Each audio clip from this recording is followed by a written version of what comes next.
បងប្អូនអរគ្នានៅពេលដែលស្វាយចន្ទីបងប្អូនអរគ្នាធំហើយអត់ត្រូវពូជជាមួយនឹងអ្វីដែលបងប្អូនអរគ្នាចង់បានតើបងប្អូនអរគ្នាធ្វើបែបណាបងប្អូនអរគ្នានឹងកាត់ដើមនេះចោលហើយបងប្អូនអរគ្នាដាំសារថ្មីឬក៏បែបណាអញ្ចឹងចំពោះស្វាយចន្ទីរបស់ខ្ញុំអានេះគឺពូជខ្មែរទេហើយវាធំនៅពេលដែលដើមវាធំប៉ុន្តែវាអត់សូវផ្ដល់ផលឲ្យយើងអញ្ចឹងបងប្អូនអរគ្នានៅពេលដែលវាអត់សូវផ្ដល់ផលគឺយើងចង់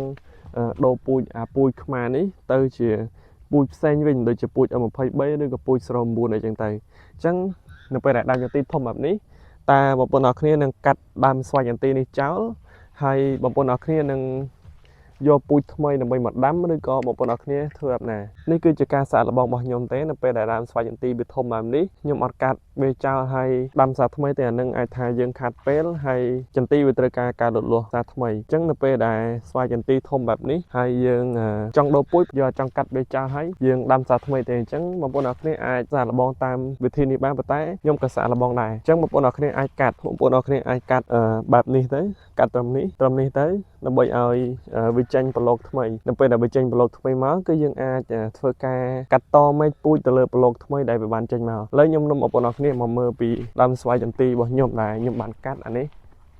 ខ្ញុំបានកាត់ប្រហែលជាជិត1ខែហើយវាដុះមកបែបនេះនៅពេលដែលវាដុះមកបែបនេះគឺអានេះឯងគឺជាប្លុកដែលបងប្អូនអរគ្នាត្រូវកាត់ត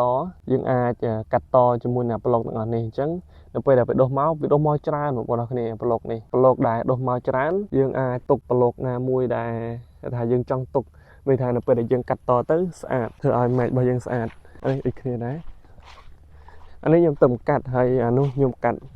ប្រហែលជា1ខែជាងអានេះខ្ញុំទៅកាត់ប្រហែលជាជិត1ខែអញ្ចឹងវាទៅពីតិចទេអានេះយើងកាត់1ខែជាងហើយអញ្ចឹងនៅពេលដែលយើងកាត់1ខែជាងគឺវាពីសមកបែបនេះ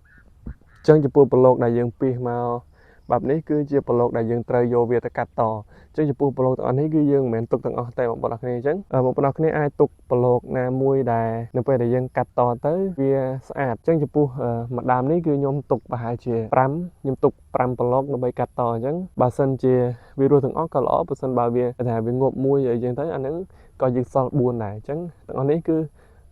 ប្រហែលជា1ខែទៀតយើងអាចកាត់តបានហើយនេះនៅពេលដែលដើមនេះចាស់គឺយើងយកមែកពូជដើម្បីមកកាត់ត